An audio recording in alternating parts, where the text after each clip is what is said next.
اللہ اللہ فی القرآن. اے میرے چاہنے والوں، اے میرے عزیزوں، اے میرے سننے والوں، اے مجھے امام ماننے والوں، اے مجھے امام سمجھنے والوں، قرآن کے معاملے میں اللہ سے ڈرے. مولا کس معاملے میں، کس چیز کے حوالے سے؟ فرماتے ہیں کہیں ایسا نہ ہو عمل کرنے کے معاملے میں غیر تم سے آگے نہ جائے. مولا کہ جو ہے نا آخری جملہ ہے زندگی کے آخری ایام میں، وصیت کے آخری جملات ہیں. مولا فرماتے ہیں خبردار اللہ سے ڈرتے رہنا کہ قرآن پر عمل کرنے کے حوالے سے غیر جو کہ ہمارے دشمن ہے، اہل بیت کے دشمن ہے، حیدر کرار کے دشمن ہے، امیر المومنین کے دشمن ہے، جو اہل بیت علیہ الصلوۃ والسلام جن کے دلوں میں اہل بیت کے بغض ہیں، وہ لوگ قرآن پر عمل کرنے کے حوالے سے تم سے آگے نہ نکلے، قرآن کو یاد کرنے کے حوالے سے تم سے آگے نہ نکلے، تعلیمات قرآن کے حوالے سے تم سے آگے نہ نکلے، فصاحت قرآن کے حوالے سے تم سے آگے نہ نکلے، بلاغت قرآن کے حوالے سے تم سے آگے نہ نکلے. یہ وصیت امیر المومنین ہے، بہت ہی عظیم جملہ ہے. اگر ہم دیکھا جائے تو ہمارے معاشرے میں ہم نے کیا کیا ہے، یہ ایک حقیقت ہے، ہم نے اہل بیت کو لیا ہے اور قرآن کو چھوڑا ہے، اور بعض نے قرآن کو لیا ہے اہل بیت کو چھوڑا ہے. ہماری زندگی میں اگر قرآن نہ ہو، اہل بیت ہو قرآن نہ ہو، کوئی فائدہ نہیں. یہ دونوں لازم و ملزوم ہے.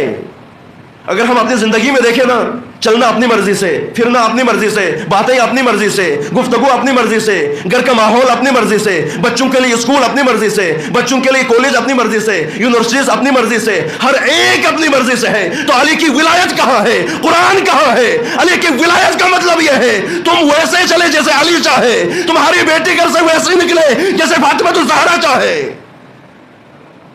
علی کی ولایت کا مطلب یہ ہے تم اپنی اس 6 فٹ کے جسم کے اندر ولایت کو نافذ کرے، اپنے گھر کے اندر ولایت کو نافذ کرے، اپنے گھر کے اندر قرآن کو نافذ کرے. ہم اگر اپنے گھر کے اندر قرآن کو اگر نافذ کر سکے تو ہم مومن ہیں، اگر نہیں ہے تو زبان سے کہہ دیا کہ لا الہ تو کیا حاصل، دل و نگاہ مسلمان رہی تو کچھ بھی نہیں.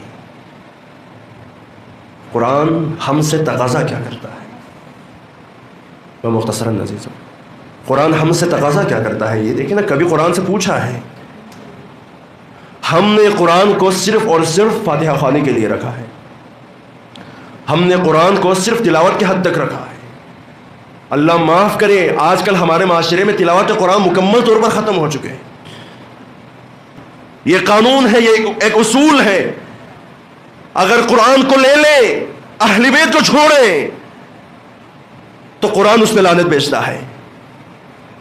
اگر اہل بیت کو لے لے، قرآن کو چھوڑے تو اہل بیت اس میں لعنت بیچتا ہے. کیوں؟